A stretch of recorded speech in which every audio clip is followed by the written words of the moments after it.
first thing is, could you just each give us a 2-minute introduction of who you are, what you do, what your focus is, what you've been doing the last 10 years, and just give us a quick introduction so everyone could hear your voice and learn a little bit about what your main focus has been for the last 10 years. Any order, I guess, any order, just go in whatever order whoever's moved to speak can speak. I feel like we already got the introductions with the little thing. I think we should get to questions. I don't know what everybody else thinks. Okay, right to questions. Okay. Right. So the first question is, everyone in the country is speaking. Every health food store has someone that'll tell you about probiotics. Everyone sells enzymes. Everyone's got an opinion. Everyone, so the question is, what is your basis for your information? Do you tell us why you feel that the information, what is the source? Do you read articles? Do you get educated? Do you see patients? Where does your source come from? So we could differentiate what you're saying than the 17-year-old kid selling vitamins in the health food store. So what's the basis when you give us an opinion? What's it coming from? Please, to each of you, tell us that. Any order is fine. Just whoever was moved to speak out. For me, it's 4 words: peer-reviewed medical literature. Tell us more. How much do you read of that? Do you read 1 article a year? What I'm missing is the clinical aspects that the other, my other 3 panelists have that I don't have. I can tell you what the literature says, but I don't have the years of experience actually dealing with people. And so that's why this is such an amazing panel, and can't wait to hear what everyone has to say. Michael, could you just repeat the phrase, though, about all the things that you read? You've said that you read every journal. Say what that phrase is. What does peer-reviewed mean? I'm currently working on a book on longevity. It is 80,000 papers from the literature. So that'll give you a sense. I've got 10 months to churn through those. So. Okay. But just one more time, just repeat the phrase you've said that you go through every journal. I want to hear that exactly. Well, on the years that I'm not writing a new book, I read through every issue of every English language nutrition journal in the world, but there really aren't that many of them. Just the nutrition journals. A lot of great nutritional science is published in internal medicine journals or cardiology journals, and I only happen to stumble across those if a search on a particular topic pulls something up. So how many articles a year are you generally reviewing about? Lots. Over 100, over 1,000, over 10,000? Give us an idea. Tens of thousands of articles. But mostly I'm just scanning through table of contents to look for anything interesting rather than reading every single article. But I mean, some days I spend hours reading one article. Other days I can, sift through dozens at a time. Got it. Steve, can you ask Michael to explain to the lay people what peer-reviewed means? That's a really good question. So a peer-reviewed scientific literature means that you, before it actually is published, your scientific peers, those who should have a sense of whether what you're saying is total BS or not, get to review it. I assume everyone here, we have ourselves been peer reviewers for our peers. And so you read through an article before it ever gets out to the world, and you're like, wait a second, why did you do it this way? What you're saying isn't actually reflecting your data. Let's see the raw data, et cetera, et cetera. Now, is it a perfect system? By no means is it a perfect system, but it's the best we have. It's like what Winston Churchill said about democracy: worst possible system of governance, except for all the others. And it's the same thing, peer-reviewed scientific literature, worst way to do things, except for every other way. And so this is what separates it from something you might see on the internet where anyone can just write anything crazy. At least there's a filter where just total craziness doesn't kind of get through, or at least you hope it doesn't. On the flip side of that, when I first, because I've written 2 peer-reviewed medical journal articles, but when I wrote my very first book, and I obviously triangulated data, and it was really important to me to get all, I read the hundreds and thousands of articles too and all that. And I couldn't believe that I submitted my manuscript and there wasn't anyone there reviewing for medical fact, because it was an idiot's guide and we didn't even have references. So it was like, oh my gosh, I just published a book and you're relying on me to have done all the research. So it's quite interesting what is out there accessible. Mm-hmm. And I echo, Michael, of course, we base what we say on evidence. And I can remember when I decided to become plant-based myself, which was, about 32 years ago.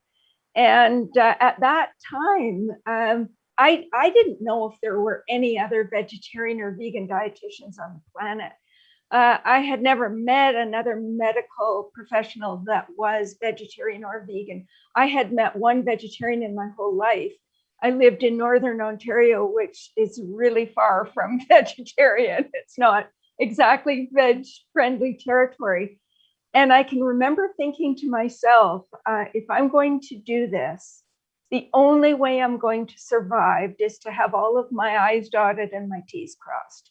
And so I made darn sure that I could back up everything I was saying. And I've continued to do that because the only way that this will really be mainstreamed, which is of course our goal, is for the hardcore medical and scientific world to be able to look at what we're saying and not see big holes in it. And so we need to be evidence-based in what we say. And that's I think what we're all doing our very best to do. Of course, but people will say, well, there's cherry picking in the plant-based world.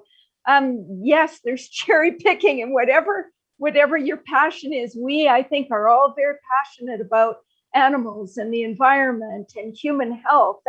And so, of course, our radar is going to go to the studies that will confirm the association between these things.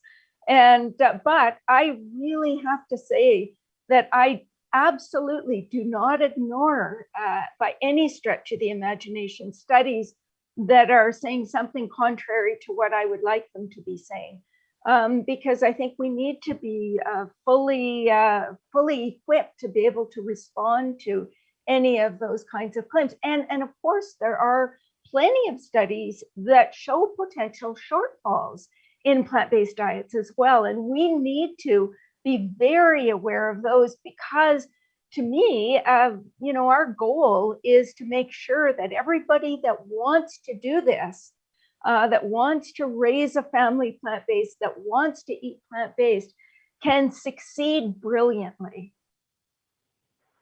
And I guess I'd like to just kind of build on what everyone has said so far about making sure that what we are telling people and delivering to them is something that they can trust.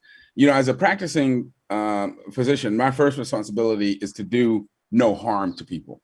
And that is always foremost in my mind, that I want to be able to tell someone something that they can trust. And so it has to be based on science with a caveat. And I'll come back to that caveat.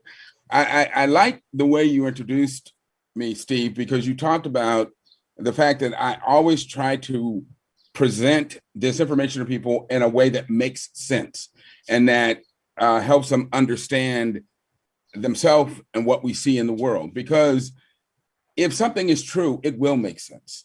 And what is just incontrovertible is that the reason we have the disciplines of biology and so forth, and we're able to examine the natural world and sort of organize it, is because nature, God, whoever you credit with establishing living species, uses consistent design principles to meet a particular problem. And there are absolutely anatomical, physiological features associated with particular types of diets. And human beings are plant eaters based on that. And then you say, okay, well, what happens when humans stick to a purely plant-based diet? Well, they live longer, they have fewer diseases, they don't end up looking like a leather purse by the time they're 35 years old. They have less dementia. They're more functional as they move through their lives. Their children have fewer health problems. It shows that when human beings adhere to a plant-based diet, we're healthier, we live longer, we do better. And there are some missing pieces in our understanding of certain aspects of how plant-based diets interface with our health and so forth. But one of the expressions that's often used in medicine that I kind of despise is you'll ask a question or you'll make a statement about the benefits of something, and people say, well, there's no evidence for that. And what they mean by that is that there's no study somebody can point to establish the principle or point you're trying to make. Well, that may be true, but the question is why? And when it comes to plant-based eating, there's two major problems. As Dr. Colin Campbell has pointed out time and time again, food is so complex, the plants especially, in terms of what they contain and how these things interact, that it's very difficult using our current scientific methods to isolate some single factor to account for what we see, because there's usually very complex interplay of these factors. And then secondly, traditional medical research has generally operated from the point of view of trying to develop a drug to resolve a problem.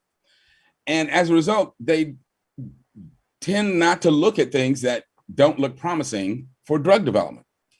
And so the reason we don't have quote unquote evidence for some things is simply because no one's looked at those issues from a plant-based perspective before, but that doesn't mean that they're not true. And my glib way of framing this for people is I tell them no one has ever done a placebo-controlled double-blind study to prove that mothers love their children, but we know they do. So, the scientific method is not always the only or even the best method for trying to access fundamental truths. But it should always make sense. Okay, thank you. So the big question then that I'd like to ask is, if you look at all the studies that have been done, in other words, how many studies, there's a ton of paleo, low carb people saying all kinds of things. When you've looked at all the studies on paleo, low carb, keto, and whole food plant-based diets, how many studies are there, and how many said whole food plant-based diets have health benefits and increased longevity, and how many said the low carb, keto, paleo diets do? In other words, they're selling books, they're speaking loudly. Forget about my opinion or anyone's opinion. When you looked at all these studies, how many studies are there that are actually done on this, and how many are favorable to the whole food plant-based diets, and how many are favorable to the low carb? What do the studies say? That's question one. And then question two, the same thing. When you've looked at all the studies, what do they say about whole plant-based fats, meaning avocados, olives, raw nuts, and seeds? So first question is, how many studies are there that say whole food is good, and how many say no, it's the low carb is better? And and obviously which one of credible studies I'm saying. And then the same question is, what do the studies say about whole plant fats, meaning avocados, olives, raw nuts, and raw seeds? So those two questions I'd like to hear from. Unfortunately, I have to leave, but you are in wonderful good hands with my esteemed panelists, Have a wonderful night, everybody. Thank you, Dr. Platt. Michael, you can't leave without at least giving At a least short answer answer to that that Oh, question. come on, You you are the literature guru. Come on, man. Oh, we need come this. on. You want to know about fats? Brenda Davis is the No, world not facts. expert. Not facts. I'm about, out. The I'm first out. question. Oh, Mike. All right. All right. Well, since I started talking, let me just go ahead and finish. First of all, book sales are never the definitive answer as to whether or not something is worth trusting, because Sean Hannity sells a lot of books, and we know he needs a lot more fiber in his diet. When you talk about let's look at the issue of paleo versus paleo / low carb versus whole food plant-based. The issue when you come to the literature, what literature there is on these so-called diets. First of all, paleo and low carb are these artifactual created diets that are only possible in very advanced westernized societies, because if you're living in a natural setting or a more agrarian-based community, you can't eat this way. You can't just go out and buy all of this pre-prepared fatty foods that have somehow eliminated the carbohydrates that are part of normal foods. And so this is all artifactual. Now, the idea behind paleo is that, back in the Paleolithic era, human beings lived on almost exclusively animal foods. Again, that's not supported by either the metrics of eating, meaning how much energy we would have to expend trying to get a particular food versus what we could extract from it. Human beings, and with using Stone Age technology, simply cannot hunt efficiently enough to get the majority of their calories consistently from animal foods. We simply can't. That's just, and we don't have time to go into that. But secondly, when you actually look at the fossil record that exists, in other words, fossilized human feces, coprolites, you see that they were loaded with raw fiber. I mean, these people were eating tons of plant foods because that was what was easily available to them. The idea that they were somehow going out, killing a buffalo every day, is just ludicrous. It is not possible. Even the most specialized hunters on Earth, the carnivores, like the big cats, literally make a kill every 7 to 10 days. That's how inefficient hunting is inherently. Human beings can't even get close to that. And even if we could, unlike the carnivores, we couldn't utilize that food because it would rot before we could eat it. So it's no benefit to us. But when you look at what literature that does exist on low carb diets, they tend to frame the benefit of the diet in terms of the issue of weight control. Low carb diets were shown to augment weight production in a 6-week study or something like that. What they don't do is look at long-term consequences. And there are a few studies out there that have looked at the long-term effects of low carb / paleo diets. They do what we would expect based on human physiology. They increase your risks for heart disease, for diabetes, for cancer. And they are also now associated with decreased longevity. People who adhere to these diets, particularly when they're using fats and so forth from animal origin, are more likely to die. And you see the exact opposite in terms of studies looking at plant-based populations. I can't tell you how many studies there are. Maybe Brenda and Julieanna have a better idea. I know there are literally thousands of studies that have looked at plant-based eating and health and have consistently shown that populations that are plant-based live longer, have lower risk for disease and dementia.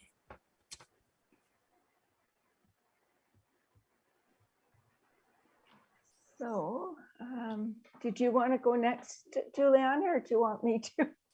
Go ahead, Brenda, I'll go after. So the first question about, the sort of the weight of the literature comparing plant-based to low carb diets generally. One thing that I can say is that if you look at international and national recommendations for healthy eating, you look at the World Health Organization, you look at, you know, all sorts, whether it's the national guidelines in Canada or any individual country, or the guidelines from the World Cancer Research Fund or the American Heart Association or whatever major organizations, or the Academy of Nutrition and Dietetics for that matter, they consistently across the board recommend a diet that is predominantly plant foods. You know, the World Health Organization, they have 12 guidelines for healthy eating. Number one is to eat a diet that consists mainly of plant foods rather than animal foods. Every single one, if you look at the weight of the research on this, it's overwhelming. The only studies that suggest benefits with low carbohydrate diets are studies for children with epilepsy.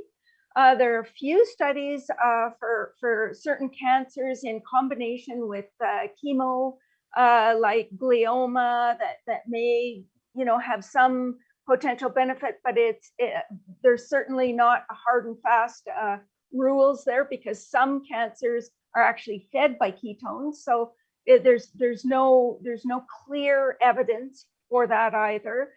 When you look at the studies on mortality, well, it's consistent across the board. Every single study I've ever seen shows an increased risk with the people that eat the fewest carbohydrates. They have about a 30 or 40% increased risk in morbidity and mortality compared to people eating, you know, the most carbohydrates. Unless the most carbohydrates is mostly refined carbohydrates, then you see a slightly higher risk, not higher than low carb, mind you, but a slightly higher risk than more moderate carbohydrate intakes, like 50 or 55%. But people that consume very high carbohydrate diets that are whole plant foods have the lowest mortality of all. So those studies are just very, very clear. And the global recommendations for healthy eating are very clear.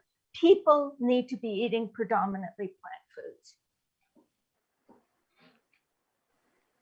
There's not that much to add, though. We could talk about this for indefinitely. But all that to say, I was at the store the other day and saw chocolate covered goji berries, and they were labeled paleo. And you have to wonder, like, to what point do these fad diets take over the science? And some people think they do, but the truth is that if you look at the preponderance of evidence, so you're looking at all the studies that that Brenda and Dr. Mills are talking about, you look at also all of the evidence, how every organization that talks about health recommends eating, you know, half your diet should come from fruits and vegetables, and how if you look at the science on what animal products contain that are health damaging, the hema iron, the new 5GC, we're kind of uncovering different mechanisms of actions by which it is degrading to your health. And so if you put all of that together, and then you look at the benefits, like I'm just finishing my next book, as my manuscript is due on Monday. So I've been digging back into literature. It's always a good excuse to kind of dive back into the basic stuff. So I'm looking back at the phytochemicals and phytonutrition and fibers, which are found exclusively in plants, and they have extraordinary health benefits. I mean, you look at them, they've been looked at from a, you know, Petri dish level to like interactions in the human body and all that synergy and beautiful magic that occurs when you take one of those beautiful things that grew in nature and take it into your body, and you quite literally become your food that you eat. And there's so much evidence at every different level. There's the randomized controlled trials. There's no denying, you know, it's antidote, but I've worked now for 16 years with people one-on-one, and probably thousands of people at this point. And consistently, when people eat more plants and get rid of the animals, they get off their medications. The medications they were told they were going to be on for the rest of their lives. I was not taught in graduate school that was possible to get off hyperlipidemic medications or hyperglycemic medications or hypertensive medications, but quite literally, I say results are typical because this is what I see within a matter of days, weeks, and months. Of course, don't do this at home without a healthcare professional watching, because it can be risky. But it absolutely is extraordinary to watch from a literature perspective, from the chemistry perspective and the biochemistry perspective, and then looking at clients and looking at these epidemiological studies as well. So what happens is all of this evidence gets aggregated over time, and you look at what it all tends to be true and what stands out. No one's going to argue that you shouldn't eat more fruits and vegetables. Well, some people will, but that's kind of, people think of that as kind of insane. No one's going to argue that, you know, that eating a lot of animal products is harmful. So there's a lot of things that just kind of get filtered through. And then we look at the preponderance of data to make recommendations. And this is part of why I'm so passionate about stopping the conversation about macronutrients, because if you talk about eating a chili, a bean chili, and you know that that's going to be healthful rather than, you know, eating a piece of candy, you know what that looks like and what that is easy to interpret when you take the data. And I always talk about that study in the Lancet in 2018, where they concluded that high carbohydrate diets and low carbohydrates increase mortality, and then nobody knows what to do with that information. So I think once we start talking more about food and we look at this preponderance of evidence, it's so clear that a whole food plant-based diet is the best information we have, the best way to eat as far as we know to date. Can I just add one more thought? And that is that, as Brenda pointed out, the leading health organizations all say consistently that your diet should be mostly plants. I would argue that the reason they don't say it should be all plants is simply because they know that a lot of humans want to eat animal foods. Because when you, I've been involved with the revision of the dietary guidelines for over a decade now in terms of submitting papers, testifying to the committee. And when you look into the actions of the committee from its inception, the science has always shown that the less animal food and the more plant foods, the healthier people are, the longer they live. And it could be argued that the data suggests we should be eating nothing but plants. The only reason the U.S. Dietary Guidelines Committee did not adopt and push that viewpoint was because they are there to support animal agribusiness. But as Dr. Colin Campbell said, his research from the China study showed that for every incremental input intake of animal food, he saw an increase in disease risk. So the animal foods didn't bring anything healthful; they brought disease. And there's nothing that is available in animal foods that people can't get from plant foods. And that includes B12, because B12 is it's made by bacteria, and it's only in animal foods because some of the animals ate plants, or the animals that ate plants. So I just want to make that crystal clear that the data suggests that human beings should be entirely plant-based. And the Blue Zone data, looking at the healthiest, longest lived populations around the world, confirm that those populations that the closer they get to a fully plant-based diet, the healthier they are, the longer they live. And that's why the longest lived of the Blue Zone groups were the vegans in Loma Linda. So the other part of the question is, based on all the data and all the science, what does it say about fat from plant-based, whole plant-based sources? So the four things I'm saying is: 1, avocados; 2, olives; 3, raw seeds such as chia, flax, sesame, pumpkin, sunflower, and hemp; 4, raw nuts such as almonds, walnuts, pecans, filberts. Different people are saying different things. Some people are saying these are fantastic, you need healthy raw fats, try to get them in your diet. And some people are saying, no, these are fats, don't try to get them in your diet. So are we trying to put these into our diet? Are we trying to avoid or limit them? No one ever says limit cucumbers. So are we trying to limit these, or are we trying to not limit them? What does the best science say about these 4 things? I'm going to defer to my RD colleagues. I can start. Since we were talking about the blue zones, I think it's really interesting to look at the levels of fat in the blue zones. And they range from about 10% of calories or slightly less in Okinawa, Japan, to about 50% of calories in Ikaria, Greece.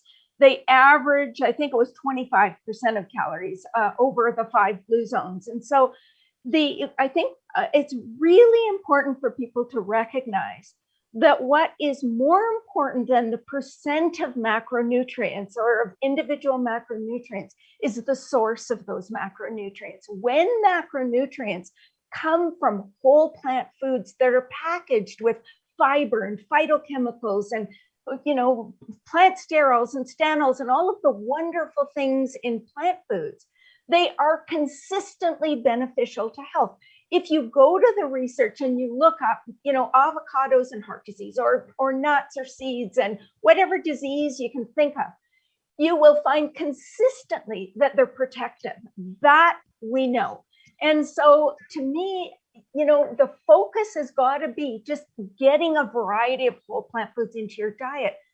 Fats are important. They're important for the brain. They're important for cell membranes. They're important for, making hormones. They're important for all kinds of body functions.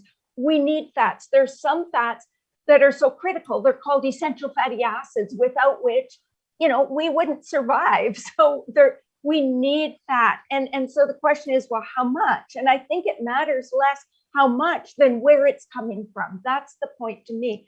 And the other point is that, yes, sometimes we say, that some people would need to limit the amount of very high fat foods they're consuming. And the only reason for that, in my view, is because for some people, weight loss is a goal. They're trying to achieve weight loss, to reverse diabetes, to be healthier, whatever the case may be. And what we know about nuts and seeds, for example, is they contain 600 to 800 calories per cup. So if you eat unlimited amounts, your caloric intakes are probably going to be higher than what they need to be to produce weight loss. And other than that, I'm not terribly concerned. I know we have some really good evidence that we have wonderful results by doing extremely low fat diets, especially for heart disease reversal. And so, but we've never pitted those diets against diets that are isocaloric or similar number of calories that contain a little bit of nuts or seeds, for example.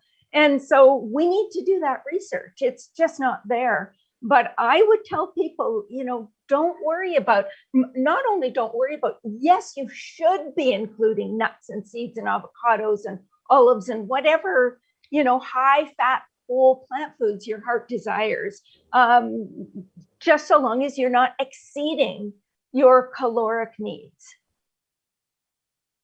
Yes, of course, I concur 100% with my mentor.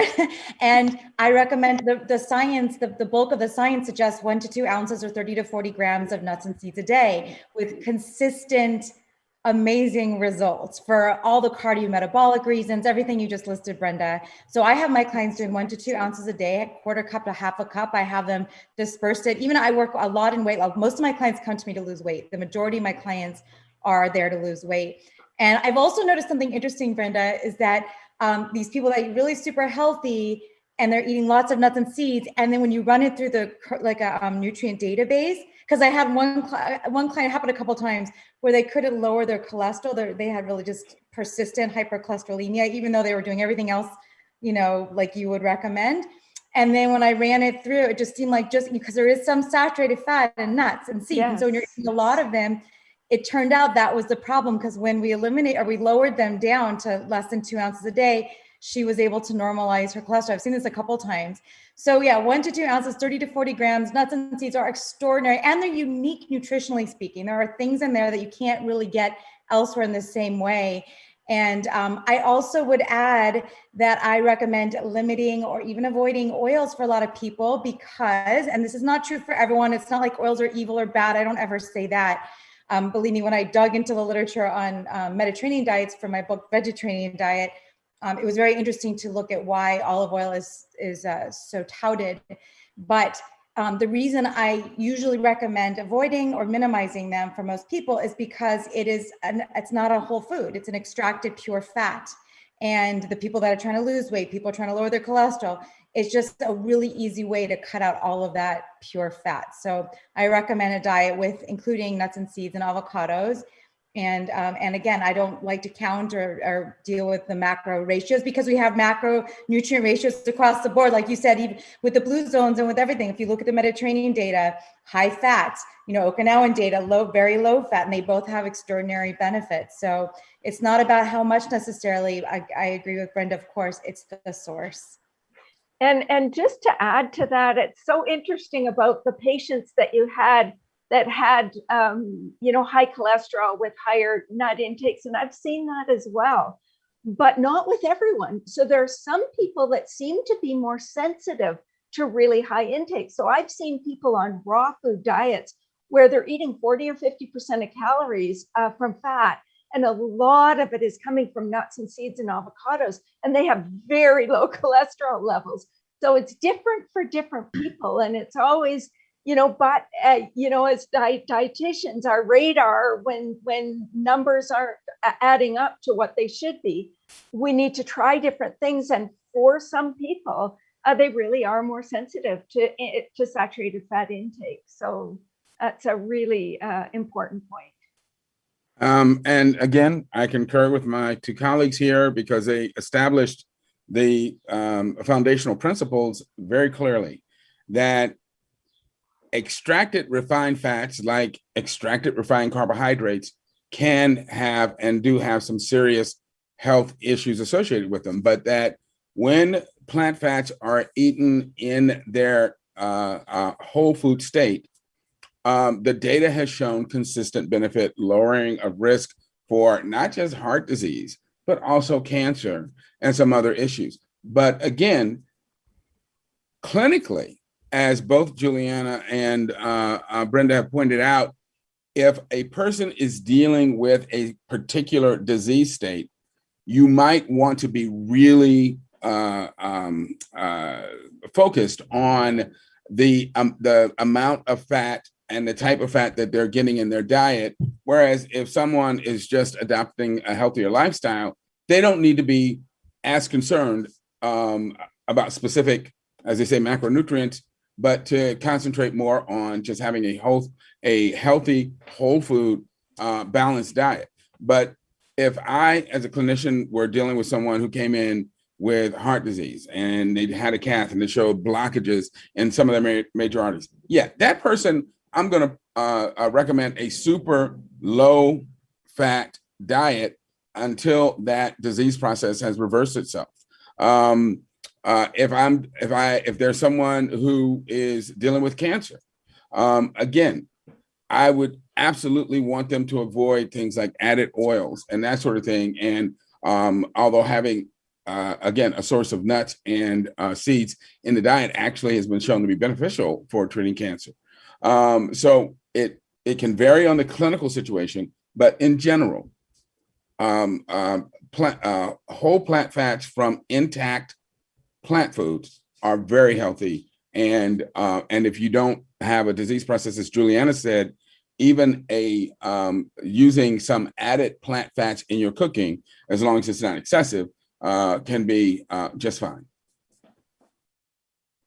Which nutritional supplements, herbs, minerals, probiotics, enzymes, vitamins should we use or not use? I would say that I don't know what it was like 10 years ago, but at this point, medical doctors that I've gone to are also have a line of supplements they recommend. There's a lot of different types of nutritional testing you can do for hair, blood, urine, stool tests, and they give you a profile and say you're deficient in molybdenum, you're deficient in calcium. There's just a lot of information and a lot of encouragement to balance out your deficiencies. And many health people are recommending to balance out, get your vitamin D, get some vitamin A, get some vitamin C. What are your recommendations on nutritional supplementation, whether we're talking about medicinal mushrooms, herbs, vitamins, minerals, etc.? You guys mind if I start off? Because go ahead, please. You used a trigger word for me, Stephen, and that is vitamin D. It's not a vitamin. It is a hormone. It is a hormone that every human being can and would make if we were running around butt naked in the sun as nature intended. And the only reason it is a problem in industrialized societies is because we all have on clothes and we spend most of our time either in a building or in a car. And so we don't get the level of sun exposure that we need.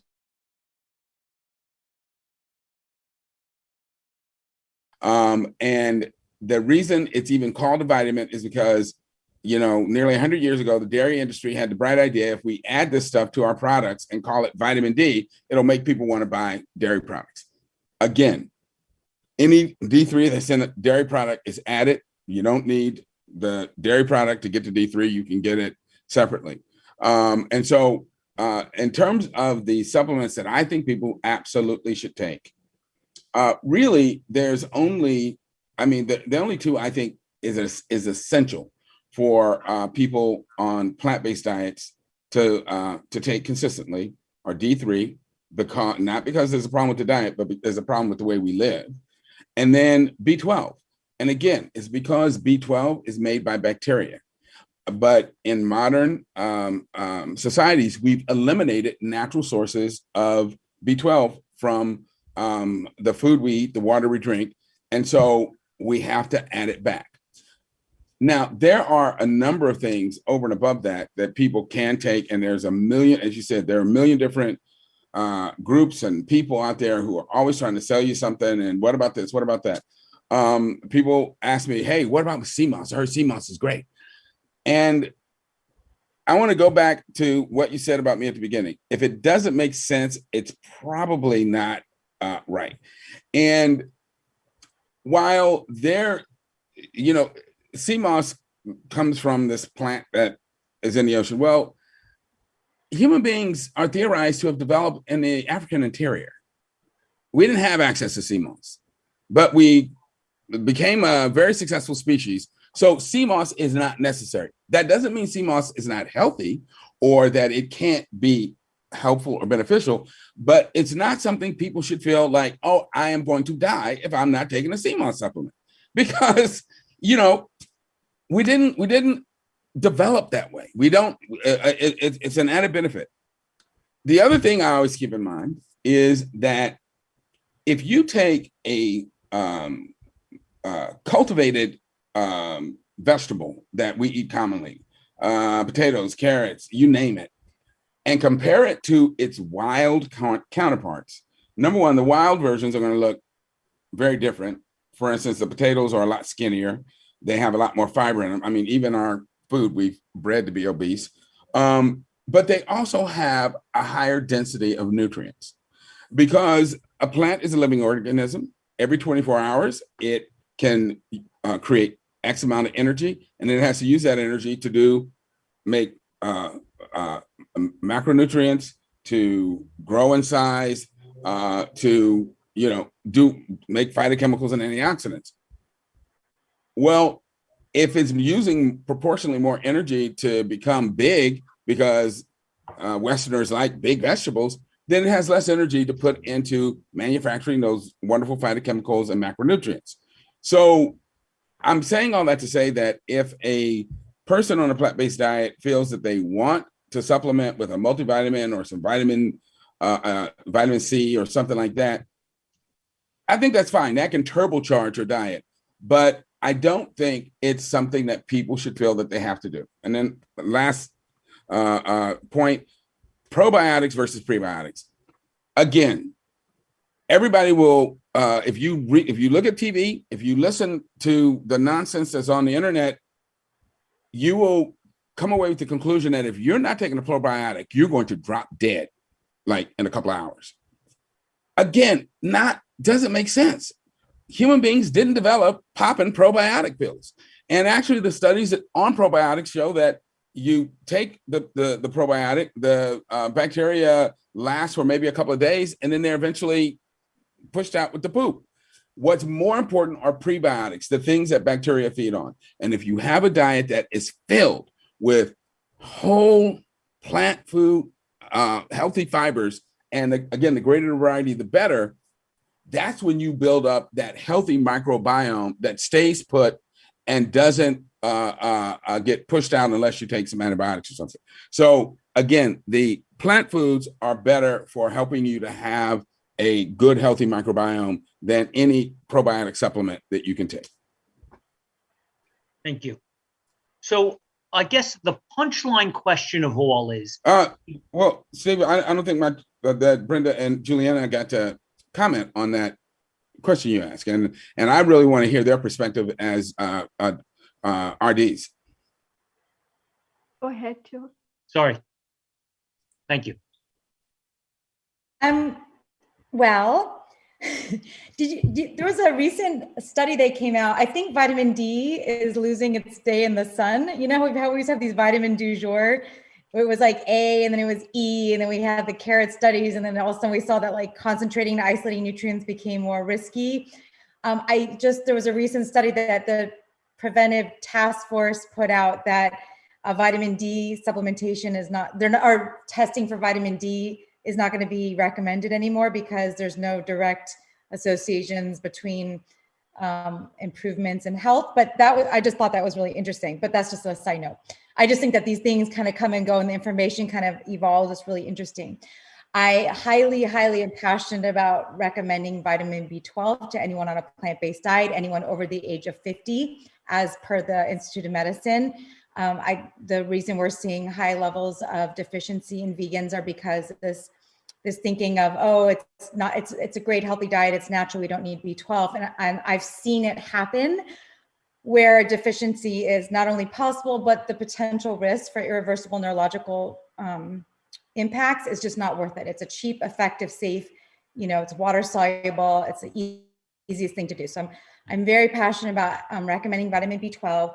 For vitamin D, I do recommend D2 because of our unnatural lifestyles too, but I like to, because it's fat soluble, I have my clients test their blood first when possible. This is going to make this more difficult now with this new study, I think, because I want to know what their blood level is before I make a recommendation. But generally speaking, 2000 IU a day is what a lot of people recommend, pretty much safe, even if it's, even if you have a normal level. So vitamin B12, D, I'm still recommending, I'm on the fence about K2 and iodine and zinc. So iodine is a concern because a lot of people are limiting their salts because of, for hypertension, so many people with blood pressure issues, salt sensitivity.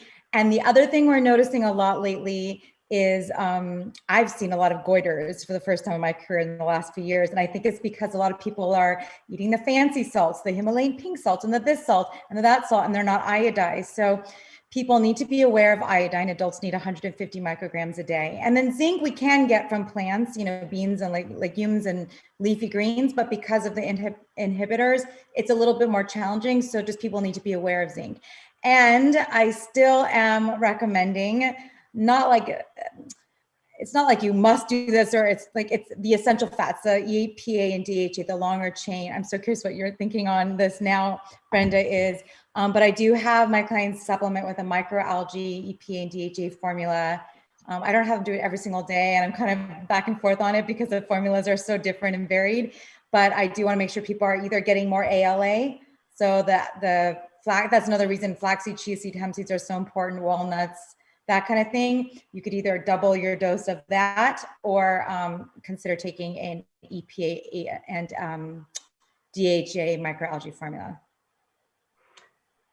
That's great. I'm pretty much on the same page. I definitely B12. When we ignore B12, homocysteine shoots up. Your risk of having a child with birth defects. If you're a pregnant woman and you are not getting B12, your child could develop irreversible brain damage in fairly short order. Every time that happens, it's a tragedy that is completely avoidable, and it sets us back. It hits the headlines, and the whole plant-based movement gets set back. So to me, this is not really even debatable. We need a source of B12. And what most of us recommend is 1,000 micrograms twice a week. And just take care of it. Just do that. And then, of course, the other nutrients, vitamin D. I mean, all infants should be taking a vitamin D supplement. And then most children need a vitamin D supplement. Most adults need a vitamin D supplement. I'm always amazed at friends that actually live in reasonably sunny areas who have their vitamin D levels tested, and they are so vitamin D deficient. It's ridiculous. And so most of us, I know my co-author, Vasanto Molina, she is trying to get her vitamin D up to within the healthy range.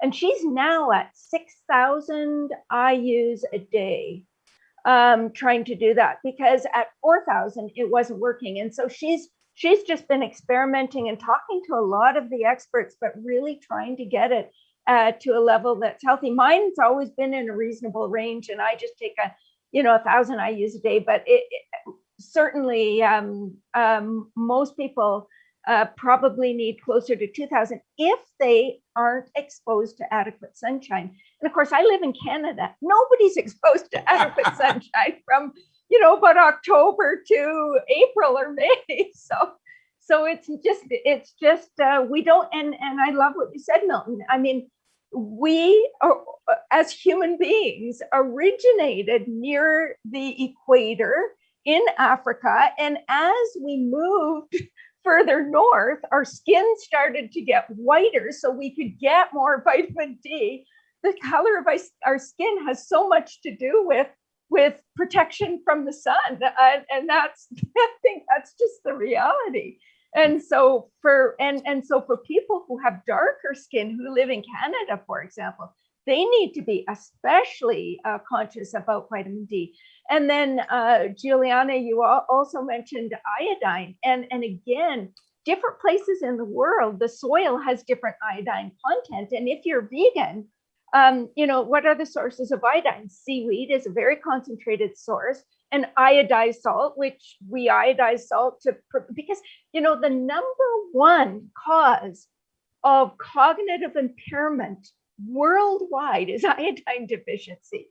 If a pregnant woman is iodine deficient, or an infant is even marginally iodine deficient, it can mean a loss of 10 to 15 IQ points. So we need to make sure we've got a source. And all of these people, as you said, Julieanna, pink Himalayan sea salt and all of these sea salts that aren't sources of iodine, they may not be getting enough iodine because the other sources are fish and eggs and milk, because we use iodine to clean the teats of, so it's all of these animal products. If you're not consuming animal products and you're not a seaweed person and you don't consume iodized salt, you could be in trouble. You need to make sure there's a source. So you could do a multivitamin with iodine, you could do iodine drop, or you could add some seaweed to your diet if you don't want to use much salt.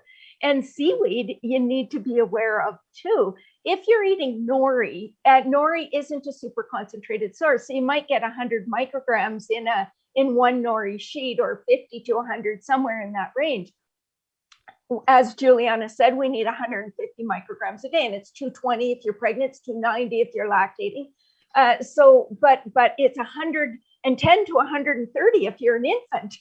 So that's a lot. It's about 90 for a small child. So if you're doing nori, that's a reasonable source. But if you're doing kelp powder provides 150 micrograms in a 16th of a teaspoon. If you do an 1/8 of a teaspoon and you're a toddler, you exceed your upper limit. So you need to be aware, if you're using seaweeds, that the amounts are in certain seaweeds, especially kelp, but even dulse and wakame and arami and all of these other seaweeds are reasonably concentrated. And so as little as a teaspoon can, be above the upper limit for some people. And so we just need to be aware of that. And if you're using kelp powder, it's just a tiny sprinkle is all you need. But yes, I think that's another one we need to be aware of. And then EPA and DHA, I think, are still worth considering, because they are so important to the permeability and flexibility and the structure of our cell membranes. They're important to the gray matter of our brains. These are really important biologically active omega-3s. They get converted into all sorts of eicosanoids, prostaglandins, prostacyclins, leukotrienes. They get converted into resolvins and protectants that are very anti-inflammatory. These are really important compounds, and so naturally, we humans would have an ability to convert the plant omega-3, which is alpha-linolenic acid, into these longer chain fatty acids, the more biologically active fatty acids. And that conversion is probably the most, the best for young women, women of childbearing age, because we have to produce a baby and they need to grow a brain and all of that. Men don't seem to be quite as efficient at converting, but we also have to remember these are the most unsaturated fats in the diet. And so they, you don't want a whole lot floating around in your blood. You want them to be used for what they need to be used for. And so there are some studies, very high levels of fish oil, which are high in omega, EPA and DHA, may have some adverse effects in terms of oxidative stress and such. But generally, if you're looking, and I think this is important to recognize, that these fatty acids are actually made by tiny plants in the ocean called microalgae. And if the fish are high in EPA and DHA, it's because at some point along the food chain, they ate little fish that ate those little plants. And so what we're doing as vegans is we're culturing the plants, growing them, extracting the EPA and DHA, and we don't have to rape the oceans to do that. So you can culture them without mercury, without cadmium, without the contaminants that are in the ocean, because of course fish is only as clean as the water it's swimming in, and that's not very clean. So it's just something to consider. So adding EPA and DHA is probably important for people that can't convert very well, and for pregnant and lactating women, you want to get your numbers up a bit. But the people that don't convert very well are people with hypertension, people with diabetes, people with some of these conditions that have lower enzymes, delta 6 desaturase enzymes, so they're not converting as well. And so do some people who come from cultures that traditionally ate a lot of seafood. And so their bodies wouldn't naturally produce quite as much of these desaturase enzymes, and they may be better off taking in a direct source.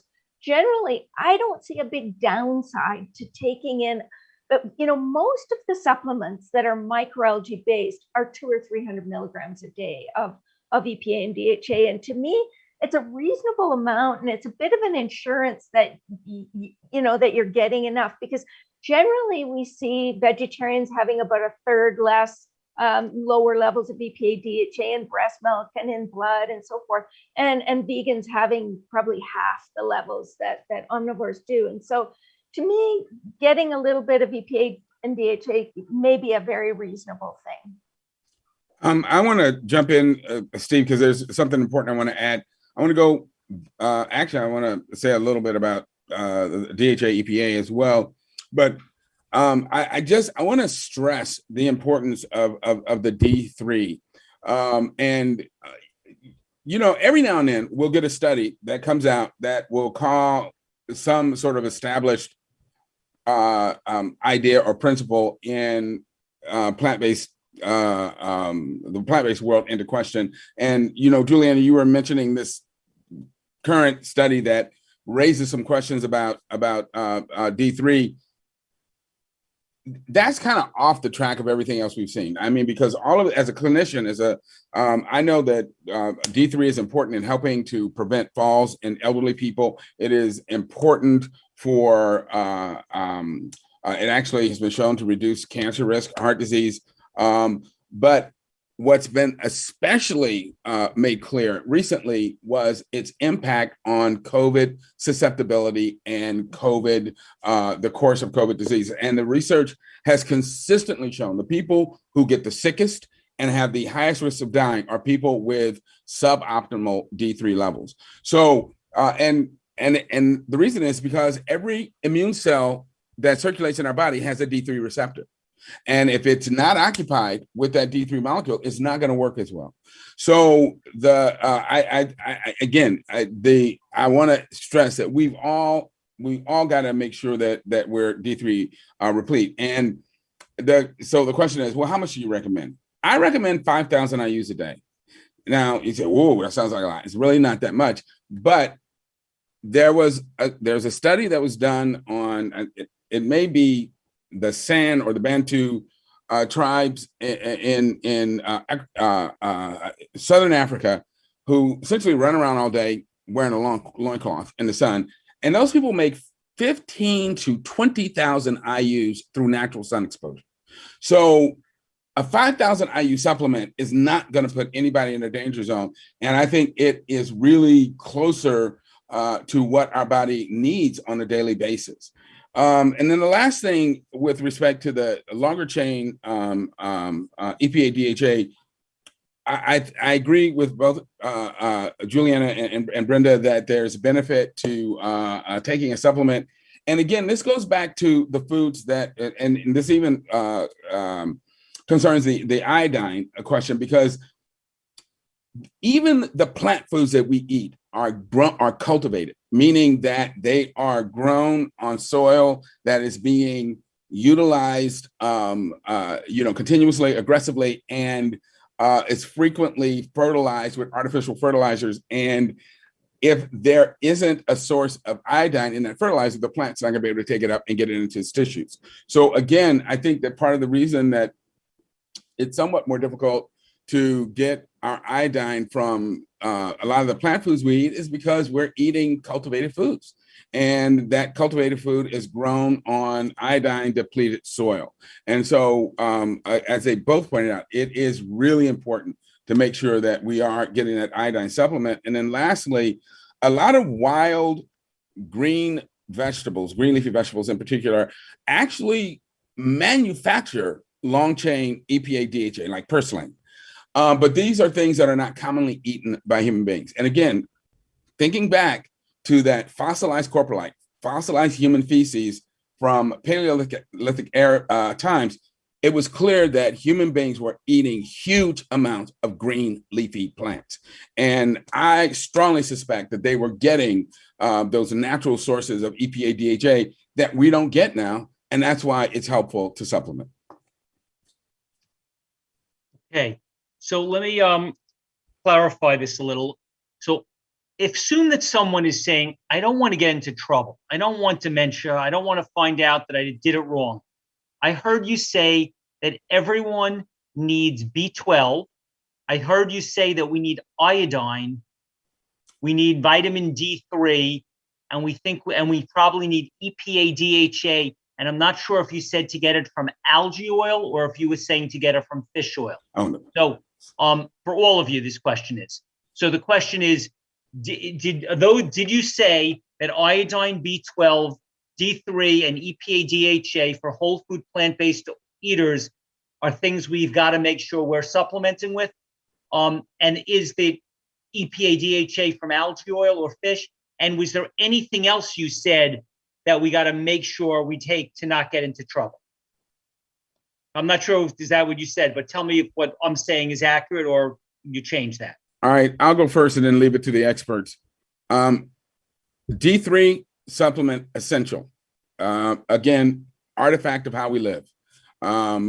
We're clothed and indoors most of the time, so we need to do that D3 supplement. B12, again, essential for people on a plant-based diet because the animal sources and the bacterial sources have been eliminated from our daily ingestion. So again, this is an artifact of how we're living, of the way we live in modern society. It is nothing wrong or defective with the diet. And I generally tell people to take a multivitamin once or twice a week, which will have iodine, a multivitamin with minerals, excuse me, so that they can make sure they're getting source of iodine and zinc, although it can be equally helpful to just take a separate iodine supplement.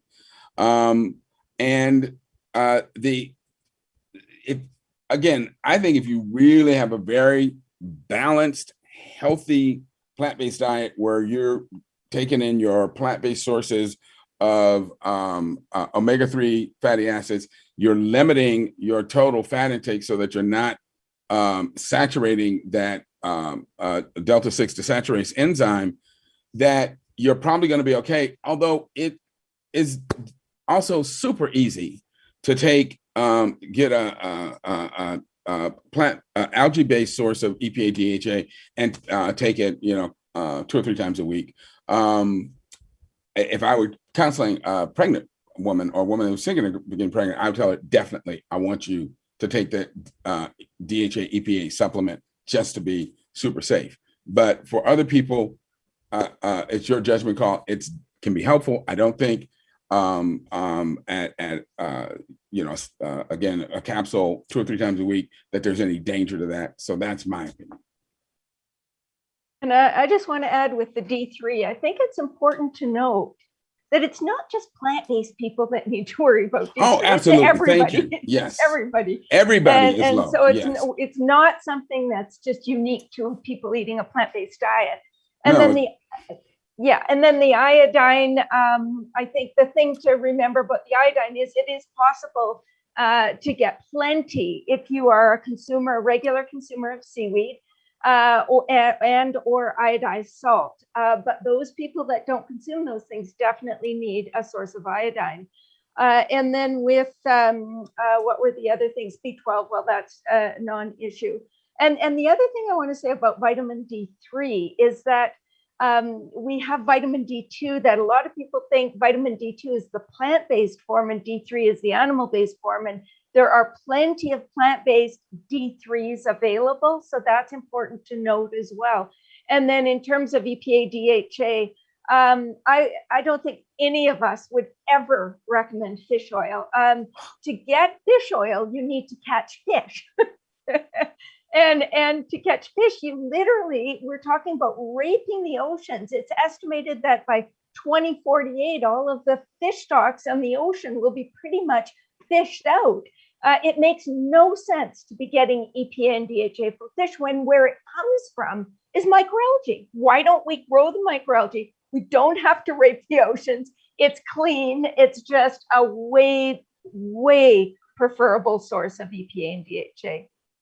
Julieanna, anything more to add? Agreed. Okay. Next question. So forget about all the books and the studies. You have all dealt with real patients. So of the last 1,000 people that you've seen that came to you, the question is, how did this work? I mean, let's not make everything sound like everything's perfect. Did you eat a whole food plant-based diet? You live to 110, you never have a health issue. What is the reality when you say to someone, I want you to eat beans, whole grains, nuts and raw nuts and seeds, lots of vegetables, some fruit, exercise, sleep well, get lots of fresh air. What happens? Do these people still get heart attacks? Do they get cancer? Do they get diabetes? Do they get chronic kidney disease? Do they get arthritis? Do they get Alzheimer's? Like, what is happening in the real world? Is it true that you really do? Does everyone lose weight? Does everyone prevent heart attacks? Like, what happens? Like, what is not the one case best scenario of the 1,000 people? What happened to the last 1,000? How good is this? And what are the pitfalls, or not the pitfalls? What is the limitation? So we could be realistic.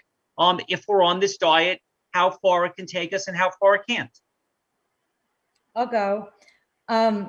There's so much to say about that. First, it took me at least 7-8 years to realize that I was going to stop trying to convince people. Like, that was not my job. It was destroying my mental health. And I realized that if someone wants to do this, I will love them all the way through. And that is what I do. So people come to me, they are ready to do this. Now, most people come to me with a predisposed, like they've got something going on. Like they have a diagnosis, they've been struggling with the diagnosis, they are trying to get off medications, They saw someone close to them go through something. They saw a documentary, but people come to me ready to change. Otherwise, I'm not going to try. It's like, okay, there's a lot of dietitians out there that will tell you what's the best kind of meat to eat. I'm not that dietitian. So people come to me when they're ready. So I don't follow them for years and years. Not all of them. Some of them it's a temporary time. Here's how to transition to a plant-based diet. So that's the first part of that, is that you have to want it. And I say that as a daughter of a father who's like the people that I love that are so close to me that are suffering because of their diet. So even though they know what I do and they know how passionate I am, they know what I've seen, you have to want it. And I say it's like you could lead a human to healthy, but you can't make them eat. And unfortunately, most people don't want to change their diet. They want the magic pill, they want the surgery, they want the whatever. So when they're ready to do it, I consistently see positive results. When they're ready to go, which is all that it takes, right? Because then they're eating a diet of vegetables, fruits, whole grains, legumes, mushrooms, nuts, seeds, herbs, and spices in infinite tasty combinations. They're supplementing with the notable nutrients we just discussed. And the magic begins, and people start, decreasing medication use. They start having their blood pressure normalized that they've had years of suffering with. Blood cholesterol goes down. I mean, like, it's so much fun to get labs tested. Like, we look forward to the next lab test because the results are always so profound. And then I do a lot of weight loss. So my clients like, oh, I'll never be that weight. That could never happen. And they consistently get to that when they're following this way of eating. And it's just extraordinary because it's like, I love my job. It's like I see people get better, and I wasn't trained for that. I didn't expect it to be this dramatic. I will also add that I'm concerned about I'm both excited and concerned about all of the products that are on the market now, and anything I could eat, you could eat, I could eat vegan now is not necessarily a good thing. So for the first time, and I've been teaching this for 16 years, and in the last 3, 4, 5 years, I've got long-term vegans coming to me with the same things: high blood pressure, high cholesterol, or high blood sugars, or like stuff is happening, can't lose weight. And I always ask for food journal. If you want to work with me, I need to see what you're eating, because people say, I eat healthy, I don't understand. We don't understand until we write it down and really look at it objectively. And these people that are on a vegan diet are eating, they think there's this health halo that is applied to some of these products, but candy bars and cookies and burgers and all that fried food and all that stuff that's delicious. I love to go to a vegan fast food once in a while. It's delicious. But if that's considered healthy and people are consuming this on a consistent basis, they are getting very similar health outcomes as their omnivorous counterparts.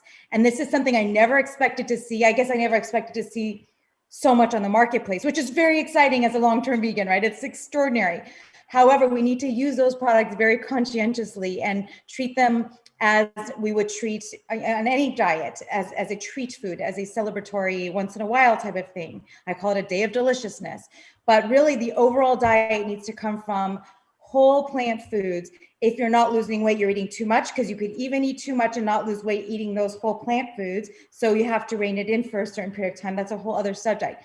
Other than that, people get healthier eating this way. And it's just, I have yet to see someone that doesn't do better eating this way, eating a whole food plant-based diet. Do you have people who come to you and end up getting a heart attack and dying who eat this way? Like, in other words, how yes, I understand that people lose weight, but sometimes people do this, they eat a whole food plant-based diet, they do it very well, and they still get a heart attack and die, or they still get cancer and die, or they still get type 2 diabetes and it progresses? I mean, is this like all the time it works? Like, if you are overweight and you go on a water fast for 30 days, every single time you lose weight, it's like physics.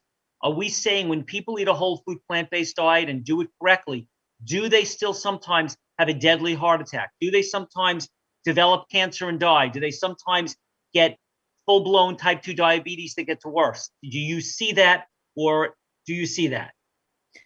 Unfortunately, it doesn't make you bulletproof. It doesn't. This is not the most, like, there's nothing that can get you. And you don't, and there's all these pre-existing, what were you eating before? And what were you, did you smoke? And cancer is a whole other world because there's so many different types of cancers and it's so multifactorial.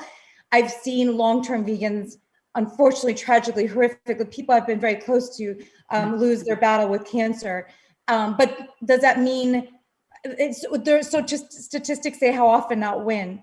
And so it's not making you impossible to die. We're all going to die of something, and we all have some kind of preclusions based on our history, our family history, our genetics do play a small role.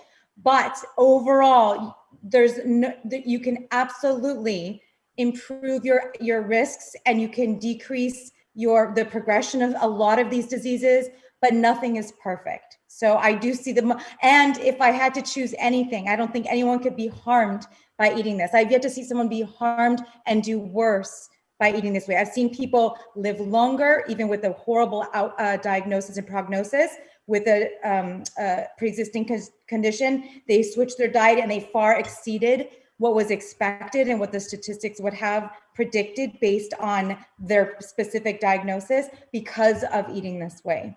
So unfortunately, it's not perfect, but nothing is perfect. This is the most perfect thing, and there is no harm that could come from eating this way when it is really done conscientiously, in my experience.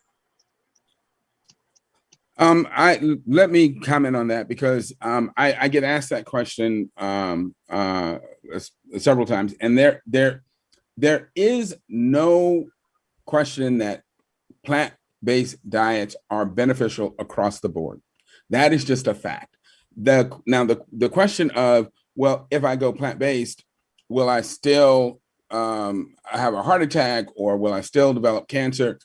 What we all need to understand. Just diet. I think diet is number one, but it's a function of physical activity, of sleep, of stress, of all of these. There are many things that can contribute to health, and it's possible for someone to be vegan and to be under tremendous stress, to not get enough sleep, to be exposed to all sorts of chemicals, to, there's all sorts of things, to not get enough sunshine, to not, that can contribute to these diseases.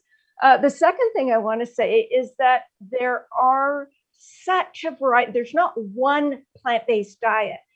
There are a range of plant-based diets. And as Julieanna was talking about, the number of sort of junk food vegan options now are incredible. But even if someone's on a relatively whole food plant-based diet, one person may be living on a lot of brown bread and brown rice, and another is living on greens and beans and sweet potatoes. And so there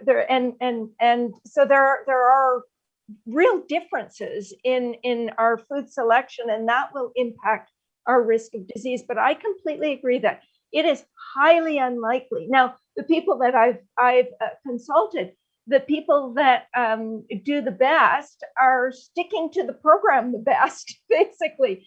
The change in your lifestyle equals the change in your health status. And so if you're exercising regularly and getting out in nature and sleeping enough and eating a really, truly whole food plant-based diet, your risk of getting, and you're not over consuming, because it is possible to over consume even on a pretty healthy plant-based diet. So if you're doing all of those things, your risk of type 2 diabetes is pretty much nil. Your risk of heart disease, you said it beautifully, Milton. But your risk of cancers, it depends. There are some cancers that are, 60 or 70% associated with diet choices. Some are much lower. And so they are more, have more to do with your exposure to certain chemicals, for example. So that will vary more widely. Hypertension, I mean, it's very, very affected by diet. So most chronic diseases that most of us are dying from are pretty much stoppable when you change, your diet, number one, but also you're making other healthy lifestyle choices.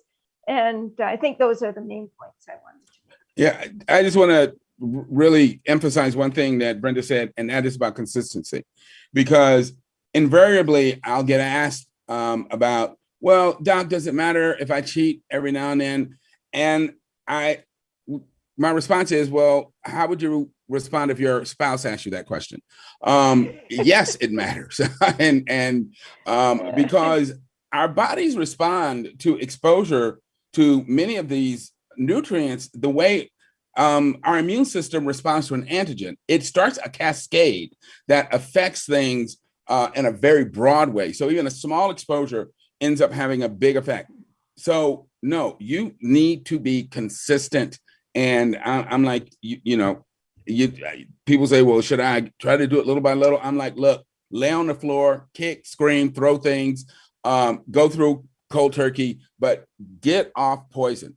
It's like if your child came and said, Mom, I want to smoke crack in moderation. Is that okay? Of course not. And it's the same thing with unhealthy foods. And that's just it. I agree. And whenever people say, well, moderation is the answer. I mean, if everything you eat in moderation is unhealthy, it's still going to kill you. So anyway, carry on. Next. Do each of you have a pen and paper nearby to write something down? Okay. Mm-hmm. Write a lot down. Oh boy. Lot. A lot. Okay. Fortunately, I'm sitting right next to my printer. Okay. So this is, I want to give you a list of things and I want you to comment on each of them, okay? So I'm going to give you a long list and then each of you can go and comment on each of these things that our audience would like to know about.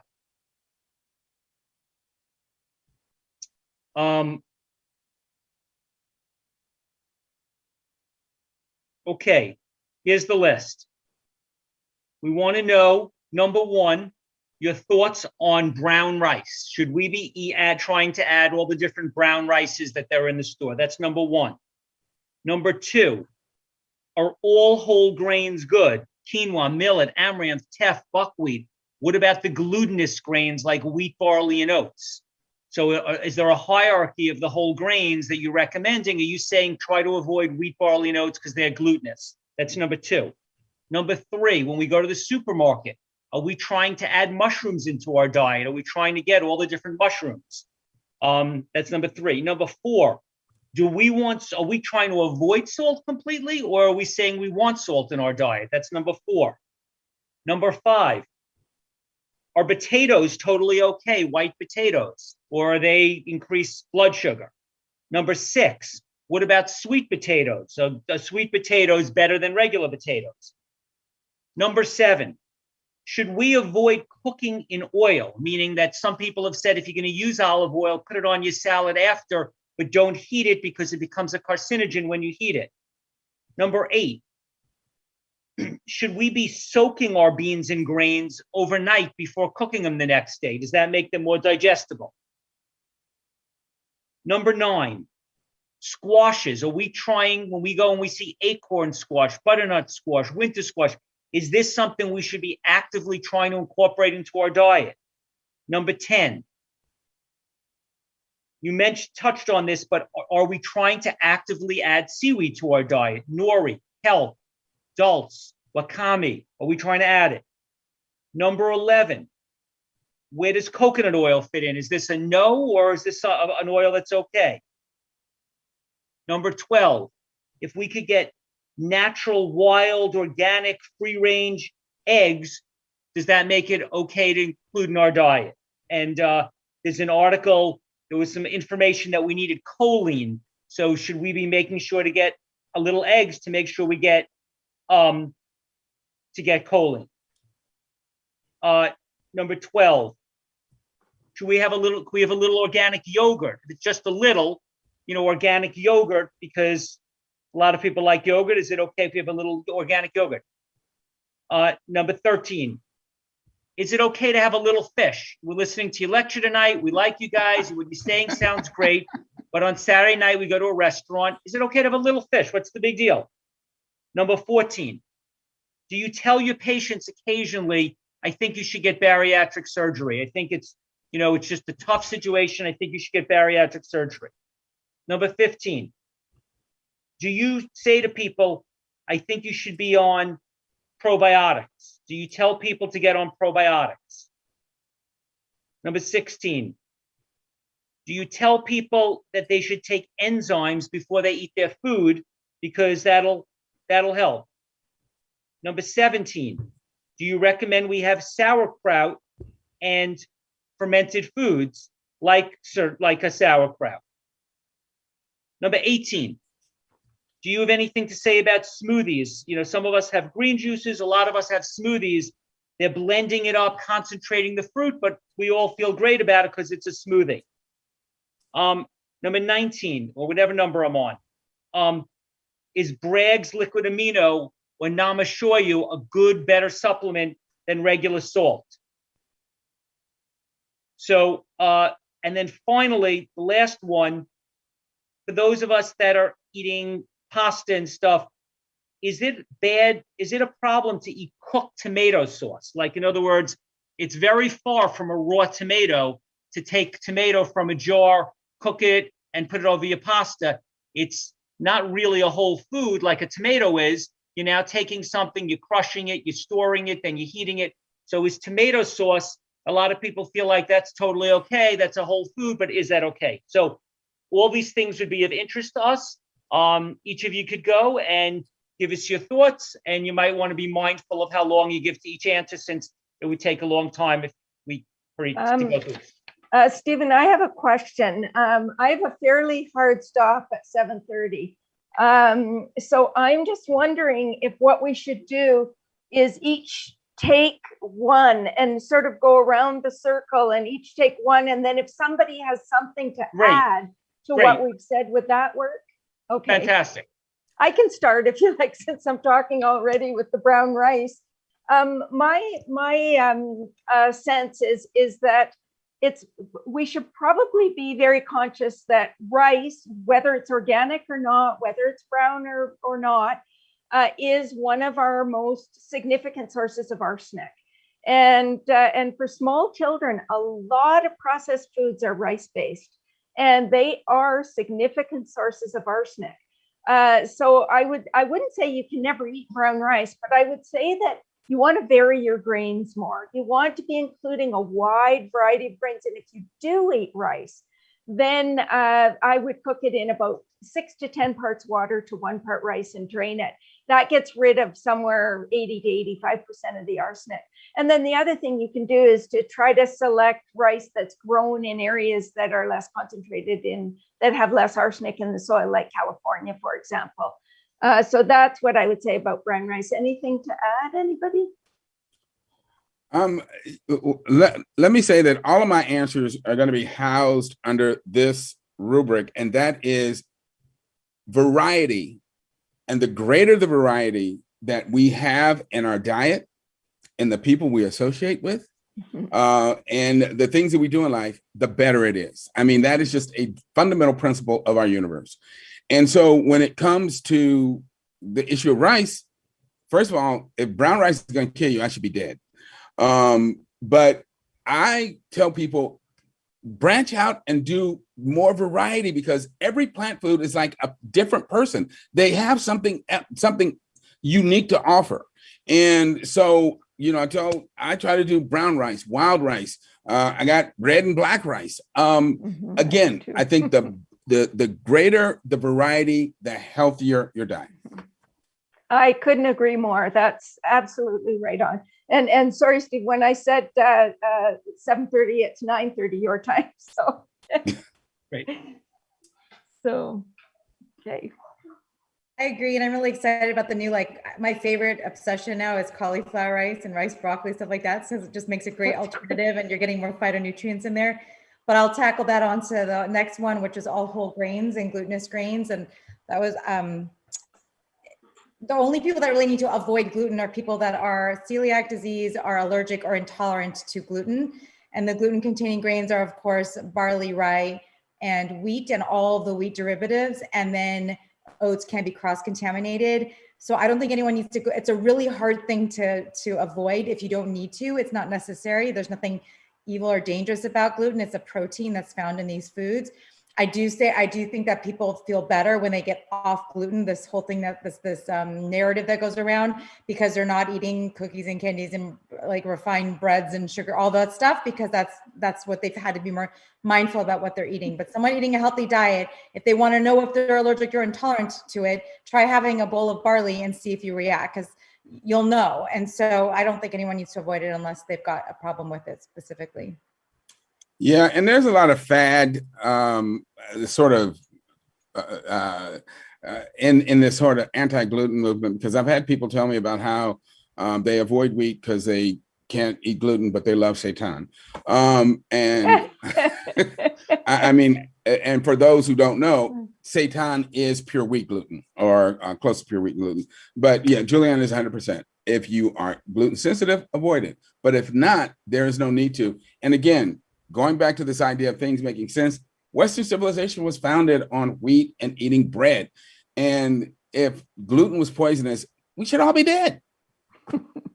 And just to add to that, I loved what you said, Milton, about the variety. And again, with grains, that's what we want to do. We want to get variety. And one of the biggest reasons is that every food has different types of fibers, and some viscous and some non-viscous, and some fermentable and some non-fermentable, and so on and so forth.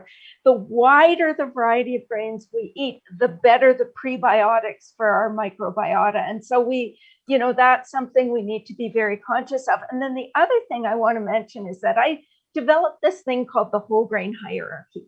And I have to mention it because I developed it for this reason, because I saw so many people going on whole food plant-based diets that were eating a lot of highly processed grains, and they weren't doing as well as they had hoped in terms of their diabetes. And so the whole grain hierarchy really is only whole grains. Refined grains are not included. They're already out. So this is whole grains. So at the top of the hierarchy are intact whole grains, which means, the grains as they're picked off the plant, pretty much nothing harmful added, nothing healthy removed. They can be sprouted or they can be cooked, and they're intact. And then you've got cut whole grains, which are steel cut oats or some other cut grain. And then you've got the rolled grain, and then you've got the shredded grain, and then you've got the ground grain, and then you've got the flaked grain, and then you've got the puffed grain.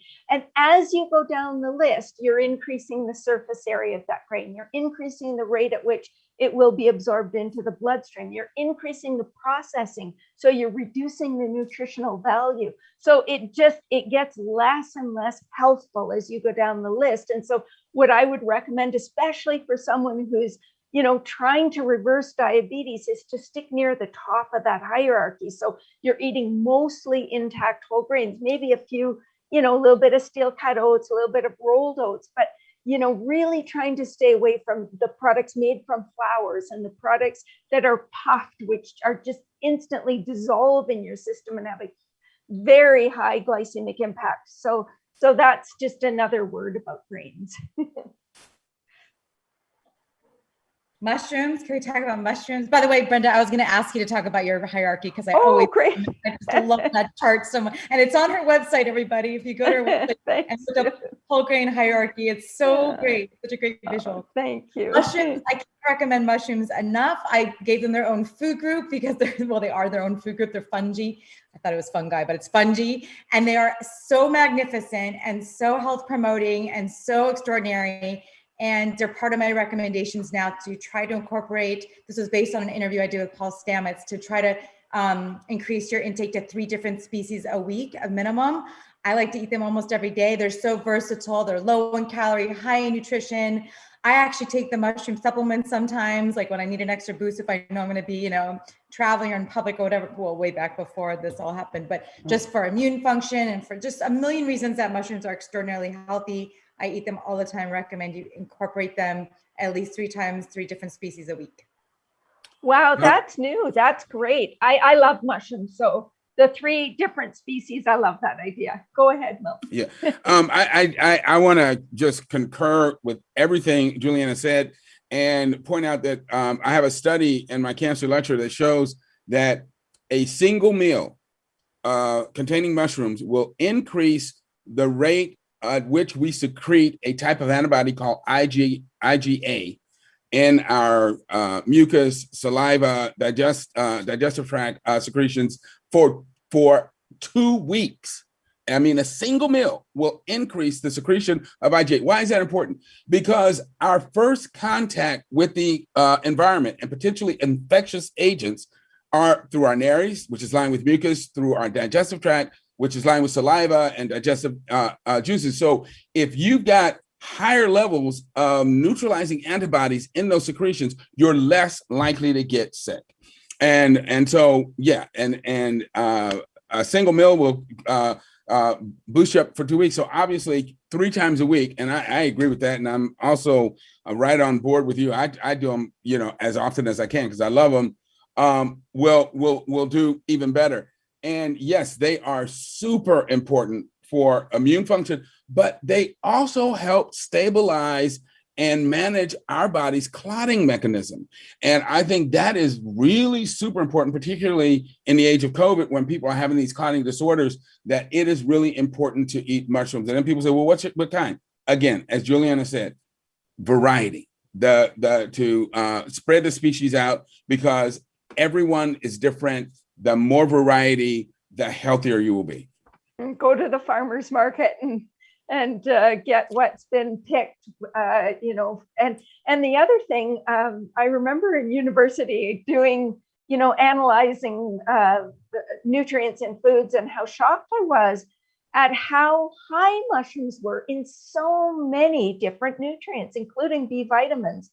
So they really are quite wonderful that way. Milton, do you want to take the salt question?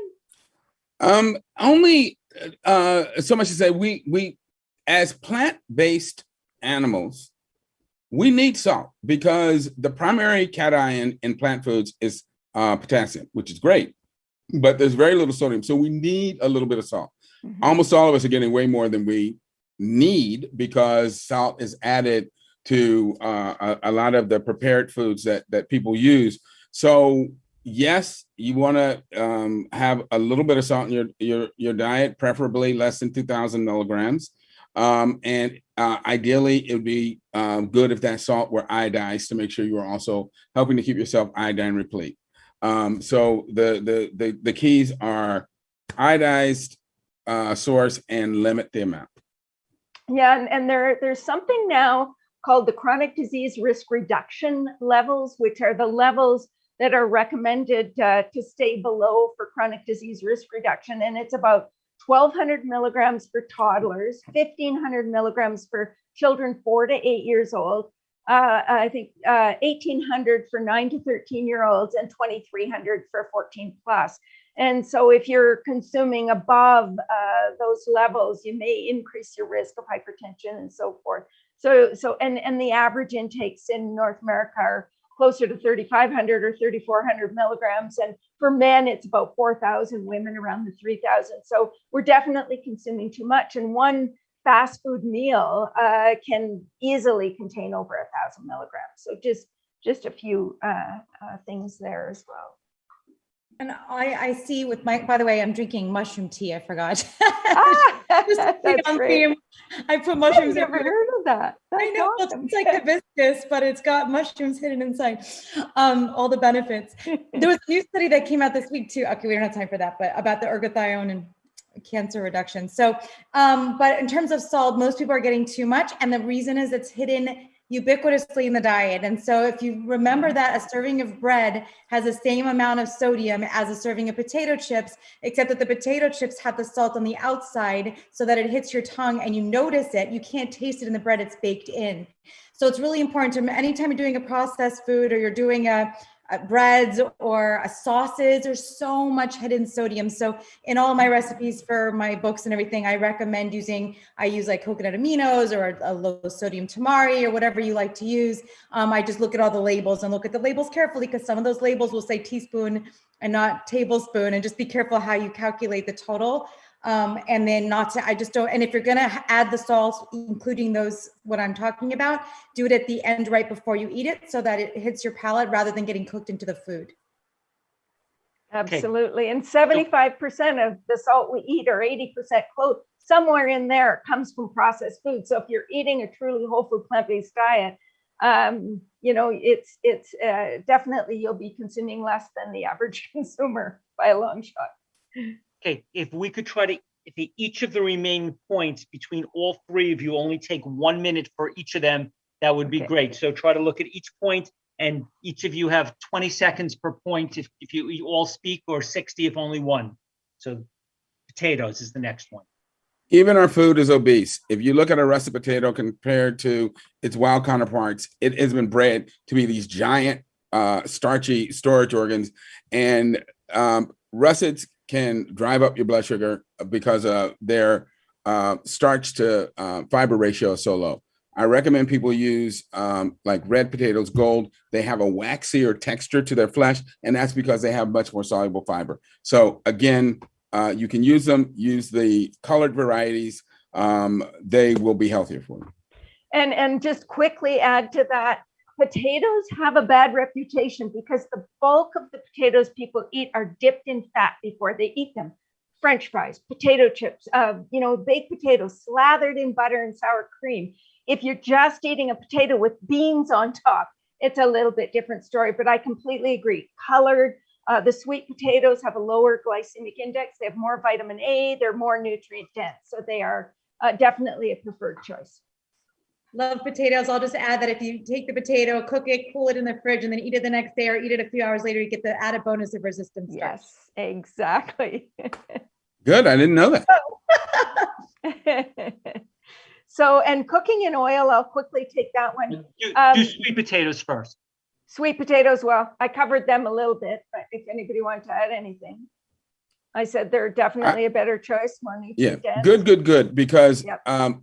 Anything with color has antioxidants and phytochemicals to a greater degree, and the flesh of the sweet potato has a lot more fiber in it. So again, great benefit to including them in your diet. So shall I take the oil question? Heating oil, if you do heat oil, you do not want it to smoke, because once it starts to smoke, that's when products of oxidation are forming that can be very damaging to health. So oils, to me, I completely agree with Julieanna on this, that they're very, very concentrated in calories, 120 per tablespoon.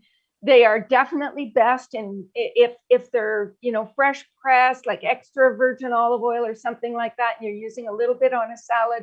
I minimize use of oils generally and try to get my fats from whole foods. But if you're using a little bit of oils, go for quality. Do not heat them to high temperatures.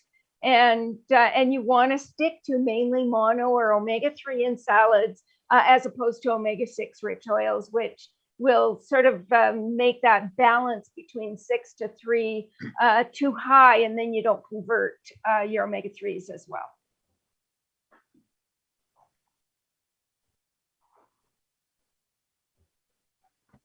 I think that covers it. Keep going right down the list. All right. My favorite food growing up as a kid was pinto beans. So I think I was predestined to be plant-based. And my microbiome is just bean happy. I don't get gas from it. So I don't feel the need to soak my beans unless I just have a lot of time on my hands. One of the advantages is you can extract some of those sugars that cause gas when in the discarded water. So I go, if you have a problem with beans giving you gas, soak them. That can lessen that problem. Otherwise, just cook them. And I have a friend who says if you throw in a sea vegetable called kombu, that can also help lessen the tendency of beans to cause gas production. And soaking for both beans and grains, soaking tends to reduce anti-nutrients, and it does help to make the food a little more digestible. So if you have digestive issues, then it really does make good sense to soak. But eventually you'll get a hardcore gangster microbiome that will not be bothered by beans. That is so awesome. Go ahead, Jules, take the squashes. Okay. Oh, squash are fabulous. You know, we want you to eat the rainbow, reds, oranges, yellows, greens, blues, purples, every color. And so squash is a wonderful way to get them, low calorie, high nutrients. They're fabulous. I include them in a lot of recipes.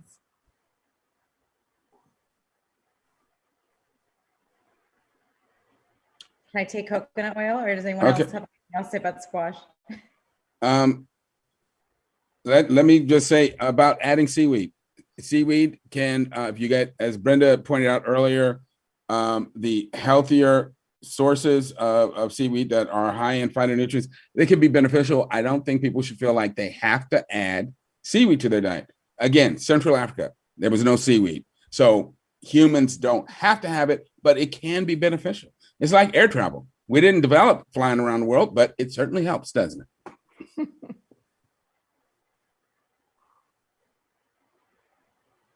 Okay, I'm going to take coconut Brenda, oil. okay. Sure, go ahead.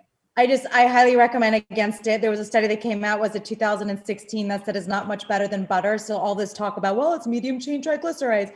It's not a miracle food. I don't recommend using it all. Again, like I recommend limiting oils in general, but especially coconut oil, high in saturated fat. Yeah, and I agree. And I'll take the free range eggs. Eggs, you know, it's really interesting. There was a new study in 2020 from the US National Institutes of Health, over 400,000 individuals, that found that replacing 3% of calories from animal protein with plant protein actually reduced risk of death by 24% in men and 21% in women if what you were replacing was eggs. And the protein you were replacing was eggs. It was 13% for red meat. Eggs came out that much worse. So I think, you know, the evidence is pretty clear. If you're going to eat eggs, free range, you know, if you've got a chicken in your backyard, that would certainly be better because they're eating, you know, if the chickens are eating flax or something like that, some wild plants with omega-3s, the omega-3s will be higher. But generally, eggs are not, I don't think, a very healthy addition to the diet, even with the choline they contain. Yeah, and I'll just jump in on that. The fundamental problem with eggs is that they're animal protein. And as such, they're going to turn on mTOR genes, which will increase your risk for premature death and cancer. So we need to be eliminating all sources of animal protein. Eggs have been shown, if they're in your diet, as Brenda said, they raise your risk of dying, but they markedly increase the risk for prostate cancer and other types of cancers. We don't need them. We should avoid them. And then I'll just segue into choline. There are plant sources of choline, so you don't need the animal sources. And there's also evidence that the animal sources create higher, they cause your microbiome to switch to an unfavorable makeup that will markedly increase the level of TMAO and trimethylamine oxide in your bloodstream, which increases the risk for heart disease, cancer, osteoporosis, and dementia. You don't need animal sourced choline. Do you want to take the yogurt too? Go ahead, Jill. No, I was going to say the same thing about the choline, that just because something is good doesn't mean more is better. Just like with protein, all the things that people get obsessed with, that I was going to talk about the TMAO studies too. So that's really important. So we can get it from plant sources, like there's a lot of sources, a lot of different things that have that are high choline. They're like, it's pretty much ubiquitous. It's easy to find in the plant world. Dairy, that's the first thing I recommend people cut out. I've seen extraordinary things happen to people cutting out dairy as a first line of defense. Even long-term, and myself included, long-term allergies and acne and oh gosh, so many autoimmune conditions. It's just, to me, there's absolutely no reason to eat dairy. If you want the probiotics, I'd rather you take a probiotic. Not that we're saying that's necessary by any means, definitely better to focus on the prebiotics, but I don't see any reason to consume yogurt. And if you have to have yogurt, use soy yogurt, for God's sakes. I mean, there are, plenty of plant sourced yogurts out there. I think they're even now making yogurt from almond and oat milk. So again, dairy, you need to avoid. You shouldn't be ingesting dairy for the same reason I wouldn't give you cow's blood if you needed a blood transfusion. It's not for you.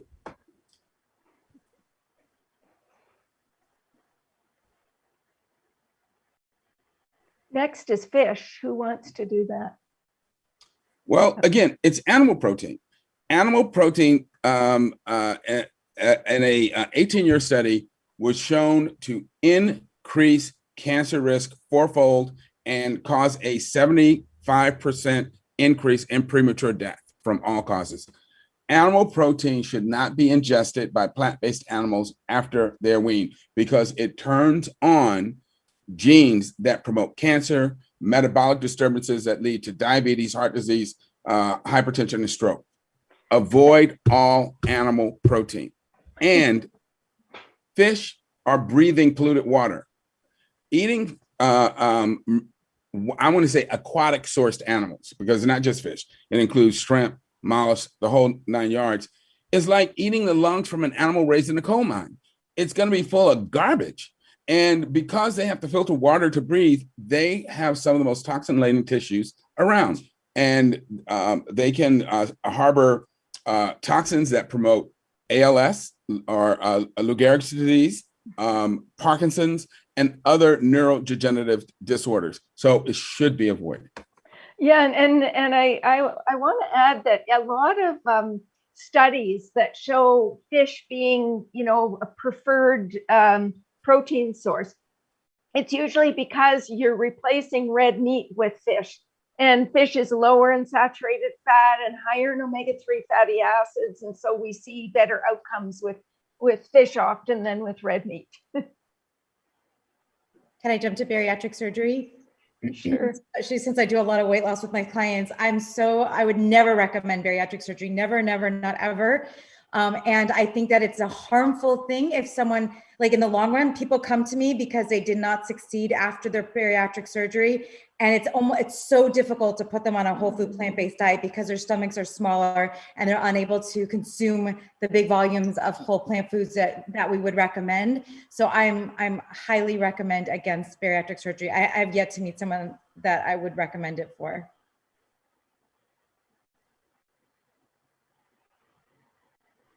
Probiotics, do you want to do that one, Milton? Sure. I mentioned earlier when we were talking that studies show that probiotics, by and large, don't work. They will increase the population of whatever microorganisms that are in the probiotics, but they only hang around your microbiome for maybe 72 hours or more before they're flushed out.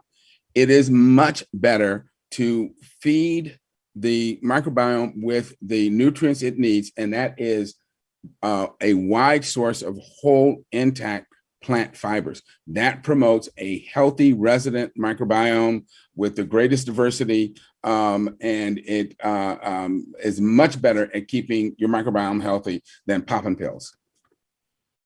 Besides, again, we didn't have probiotics on the African savanna, so we don't need them. I can take the enzyme question. Most people make plenty of enzymes to digest the food they're eating. We don't need to be taking them in pill form. There are some exceptions. There are some people with certain medical conditions where they do need enzymes, but for most individuals, they're not necessary. And I just want to add that, because I hear people say, oh, well, the plant foods have enzymes, except you got to understand enzymes are proteins. And any enzymes we ingest, unless they are in a capsule that is designed to get them through the digestive tract, we're going to digest them into their constituent amino acids. So there really isn't a reason for doing that. Now, as Brenda said, if people have had pancreatic damage so that they can't make their own digestive enzymes, for those people, taking medically sourced digestive enzymes is helpful, but as far as enzymes in our foods, we're going to break them down anyway. So there's not a lot of advantage to it, or any advantage. Julieanna, you want to do fermented foods? Sure. I mean, I don't have a lot to say. I think they're fabulous. They're just part of the armamentarium of delicious whole plant foods that have all these wonderful benefits. And I love sauerkraut and think it's a great addition. And it's good to have all and that. I'm all about kimchi. She's good. Vegan kimchi. Sorry. And I guess I can address smoothies. I think smoothies actually can have a reasonable place in the diet, but they're certainly not necessary.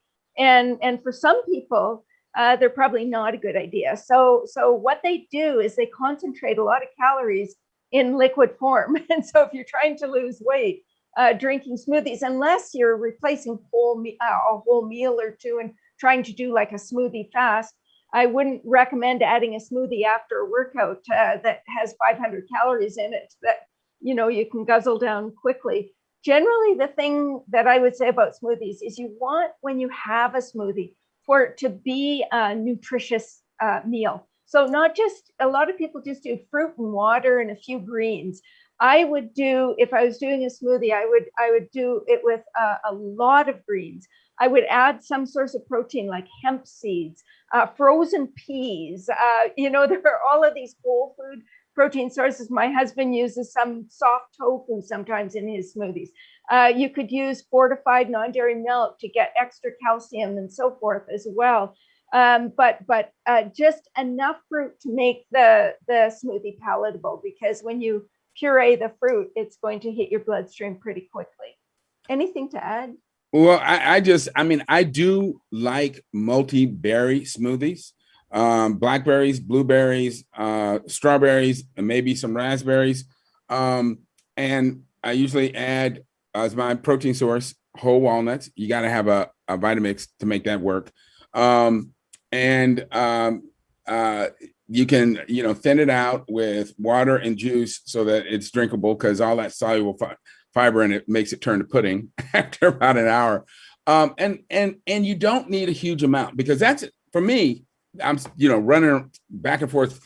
That is a really easy way to start my day off with an antioxidant punch. But again, I'm not drinking 8 ounces of that. It's probably maybe about 4 to 6 ounces. And it's loaded with antioxidants, phytochemicals, and I usually put some either greens or whole grain superfood powder in it to kind of turbocharge the antioxidant content. But I think used judiciously, they can be a good addition to the diet. But with the caveats that you mentioned, as far as concentrated calories, and make sure that they don't negatively impact your glycemic index, although I find that soluble fiber really helps modulate things. I would add 2 things. First of all, it's pre-digested pretty much. If you think about it, you're blending it, so it's pretty much digested. So it seems to, like I said, I do a lot of work with clients for weight loss, and it seems to go right through people where they don't get satiety from it, because you're just not, it's just already digested for you. And the other thing I see as a pitfall is protein powders. So I would say, yes, hemp seed, like that, but not concentrated protein powders. No, I agree. Why don't you go ahead with the brags, Jules? Oh, so I'm, like I use for salts, I use liquid. Actually, I'm into coconut aminos lately, but I'm always looking for, they're all wonderful, but there's nothing magical about that specific formulation, and they're not amino acids really. It's like a marketing thing to me. It's a soy sauce basically.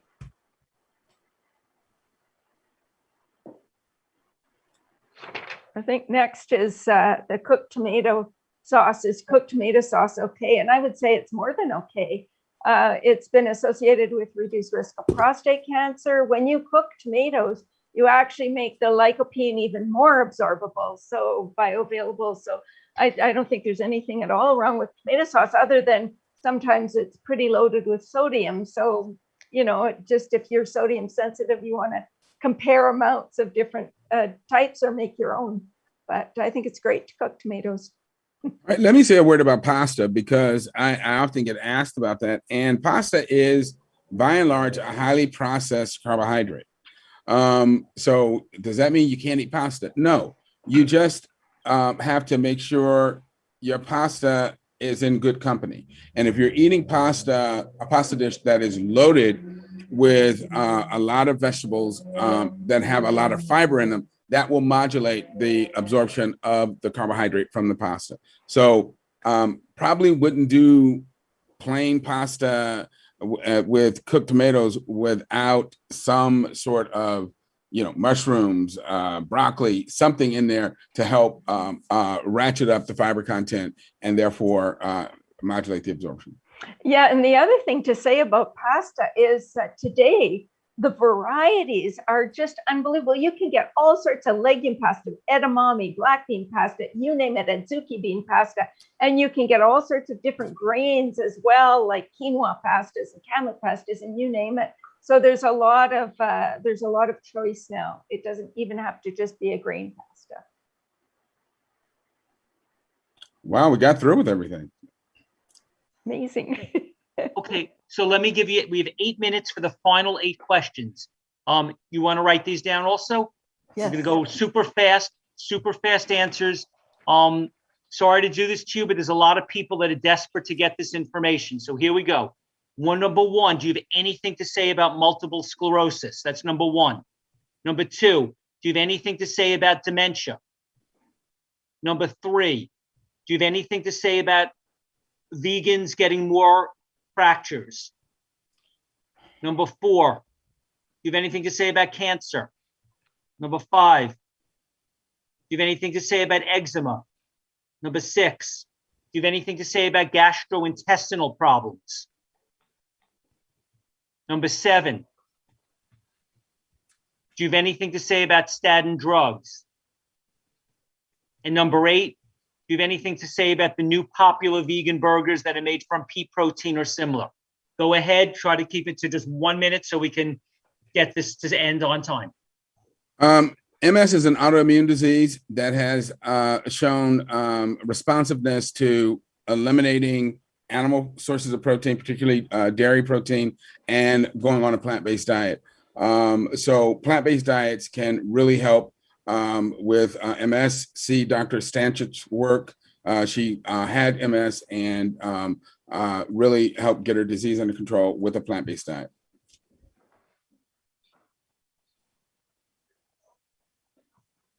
Dementia, again, we've got experts, the Shear's Eyes, that have written some amazing books. There's no question that you can reduce your risk of dementia by eating a whole food plant-based diet. I think it's the best thing that you can do to reduce your risk. Fractures, the whole study that came out recently about fractures is really important, and we need to actually be mindful of this. We need to make sure that, like we've said throughout the whole these last couple hours, make sure your vitamin D levels are normalized and optimal. Make sure that you are getting dietary sources of calcium. So that's almonds and tahini and sesame seeds and oranges and all those wonderful sources of calcium. Make sure you're getting your B12 because that's associated as well. Make sure you're getting resistance exercise where you're hitting your bones consistently, regularly, so that you get some of that wonderful, the good microscopic damage that we want so that we build back thicker, stronger. Make sure you're getting a nice wide variety of the legumes and nuts and seeds and all the foods that we've talked about to make sure you're. I just want to add one thing real quickly about the fractures, that you had this isolated study that looked at a rather population of urban, quote unquote, vegans, and they found a very slight statistical increases fracture risk. When you look in the real world, you don't see it. You don't see real world vegans falling out and breaking their bones. I mean, I can tell you, I've been to Loma Linda a number of times. The people aren't laid out by speed bumps because they've broken their hips. And there's a lot of things in a plant-based diet that actually work against osteoporosis. But like Julieanna said, if you're looking at people who are eating a lot of vegan junk food, who aren't getting enough exercise and vitamin D and these other micronutrients, yeah, in those sort of specialized populations, you may find, a statistical increase in risk, but in general, I don't think that vegans are at higher risk for fractures. No, and the one thing also to think about is one of the reasons I think that we sometimes do see in studies slightly higher risk of fractures is because vegans are leaner. And leaner people have less bone density, and so that could play a role as well. And we just need to remember that. As a matter of fact, the people in that study that had the greatest risk had BMIs, I think it was under 22.5. Consistently, the people with BMIs of 22.5 plus didn't have any increased risk at all. And there are a lot of other studies that haven't found significant differences in fracture risk. And among vegans. One that just came out actually from Asia. Yeah, I want to go on record as saying I think that study had an artifactual finding that is not really true. And that will be shown over the ensuing years as more work is done. Because as you said, there are already studies coming out that are refuting that finding. I don't think it's real. Well, just the people in that study did have lower levels of vitamin D and B12 and lower intakes of calcium, way lower than what most vegans in North America have, because they have fewer fortified foods and so forth. So, well, and that also suggests they weren't eating a very healthy vegan diet, because if you're eating a lot of green leafy vegetables, a lot of cruciferous vegetables, you're going to be getting a lot of calcium. So I'm like, what the heck were these people eating besides potato chips and soy delicious ice cream and diet soda that they weren't getting enough calcium? It's a vegan diet, but not a very good one. All right, since I did my lecture on cancer, let me just say, plant-based diets lower the risk for cancer. Plant-based diets have been shown to be able to cure cancer. Not saying that is 100%, but nothing is. If it's like, if you are diagnosed with cancer, eliminate all sources of animal food from your diet. It will feed your cancer, period. And eczema, well, I guess, I don't know a whole lot about this one, but I do know that for infants, definitely eliminating dairy makes a big difference. So for adults, eczema doesn't tend to be quite as much of an issue. It tends to be an issue more in early childhood. So I think that's one of the biggest factors. And of course, in a whole food plant-based diet, there is no dairy. So I think we see a lot less of it. When you think eczema, think asthma, disordered immune function promoted by dairy proteins. Eliminate the dairy, the eczema usually clears up. GI problems, there's so much evidence supporting the benefits of a whole food plant-based diet on gastrointestinal health, on actually reversing things like IBS and even inflammatory bowel diseases. It's absolutely, I've seen it so many times. So eating whole plant foods, best thing you can do for your GI tract. There is an adjustment period. Everyone has a little adjustment period when you're going from a low fiber diet to a high fiber diet. It is to be expected that your microbiome needs to adjust. But like you said, Milton, how did you say it? You said it the best. You're gonna get a, how'd you say it about your amazing microbiome? Oh, yes. If you want a gangster microbiome, eat a healthy whole food plant-based diet. And let me just say a word about statins, which are drugs designed to lower your cholesterol level. Statins target an enzyme called HMA-CoA reductase. If you eat a lot of plant fiber, you create a short-chain fatty acid called propionate, which attacks the same enzyme and will lower your cholesterol level. The only time a vegan needs to take a statin is if they have an inborn error of lipid metabolism. Otherwise, you won't need it. With the caveats, as Brenda said, of making sure you're not getting too much saturated plant fat, which can also drive up your cholesterol. And then as for the vegan burgers, they're definitely not health foods, but I celebrate them simply because if people don't eat the animal-based burgers and eat the plant-based burgers, animal suffering declines, we get environmental benefits, but also you're not eating the animal protein, a lot of the agrochemicals associated with it, the carnitine that gets converted to TMAO, not as many endotoxins, not as many environmental contaminants, all the POPs, no new 5GC that you find in red meat, none of the nitrosamines, the saturated fat and cholesterol. Certainly saturated fat may be similar, but the cholesterol is not there. So there are a lot of actual advantages to the plant-based burger over the animal-based burger. And I think we need to recognize that, at every level. Last quick point, Stanford recently did a head-to-head comparison of the plant-based burgers versus meat, and across the board, plant-based burgers help people get better blood lipid profiles, help them lose weight. They were healthier. There's no question that they're healthier. Again, not a whole plant food, be judicious, but they're better than dead flesh. How do people get in touch with the three of you if they want to follow up with your website, your books, your programs? How does the best way to get in touch with each of you? My website, drmiltonmillsplantbasednation.com, kind of long, but it sort of sticks in your head. drmiltonmillsplantbasednation.com. And mine is BrendaDavisRD.com. Mine is plantbaseddietitian.com. Okay, you could also go to our website and click on their names and you'll be taken to their website. Please unmute everyone so we could all thank them together. Thank you. Thank you so much. Great job. Great job. Thank you, Dr. Mills. Best on this planet.